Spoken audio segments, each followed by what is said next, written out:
السلام علیکم ورحمۃ اللہ وبرکاتہ۔ الحمدللہ وکفا والصلاة والسلام علی عبادہ الذین اصطفیٰ، اما بعد، اللہم صلی علی محمد وعلی آل محمد۔ محترم سامعین کرام، آج ہم اپنی اس مختصر سی گفتگو میں توبہ کے بارے میں ذکر کریں گے۔ توبہ کا لغوی معنی واپس پلٹ آنا، اور توبہ کرنے کا مطلب یہ ہے کہ انسان گناہ کے راستے سے واپس پلٹ آیا ہے اور نیکی کے راستے پر لگ گیا۔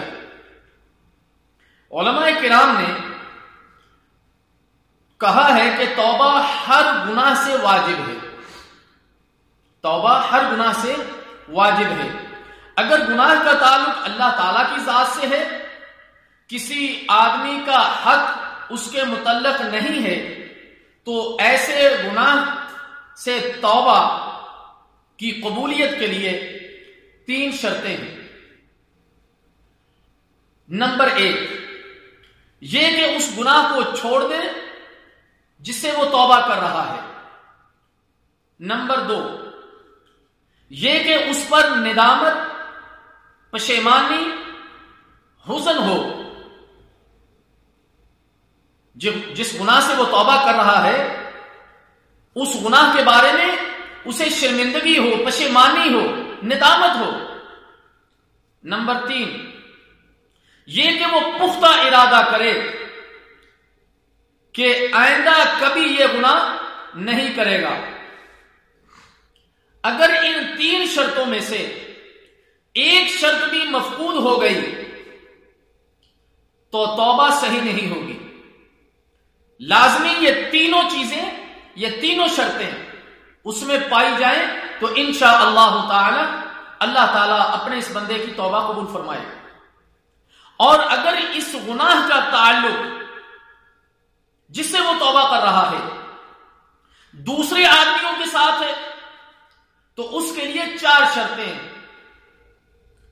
3 وہی جو ابھی ہم نے ذکر کی، اور چوتھی یہ کہ وہ صاحب حق کا حق ادا کرے۔ اگر کسی کا مال یا اس قسم کی چیز ناجائز طریقے سے لی ہے تو اسے وہ واپس کرے، اور اگر کسی پر تہمت وغیرہ لگائی ہو تو اس کی حد اپنے نفس پر لگوائے، یا اس سے معافی طلب کر کے اس کو راضی کرے۔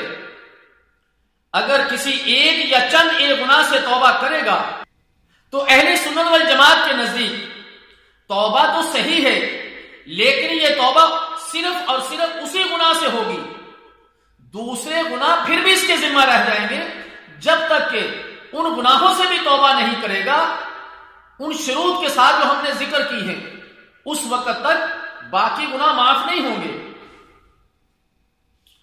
اور اس پر کتاب و سنت کے بکثرت دلائل موجود ہیں۔ اللہ تعالیٰ جل شانہ کا فرمان ہے، اعوذ باللہ السمیع العلیم من الشیطان الرجیم وتوبوا الی اللہ جميعا ایھا المؤمنون لعلکم تفلحون، سورہ نور آیت نمبر 31۔ اے مومنو، سب کے سب اللہ کی طرف رجوع کرو، یعنی توبہ کرو، شاید کہ تم کامیاب ہو جاؤ۔ اور ایک اور مقام پر اللہ تعالیٰ جل شانہ کا فرمان ہے، یا ایھا الذین آمنوا توبوا الی اللہ توبۃ نصوحا، سورہ تحریم آیت نمبر 8۔ اے ایمان والو، اللہ کی طرف خالص توبہ کرو۔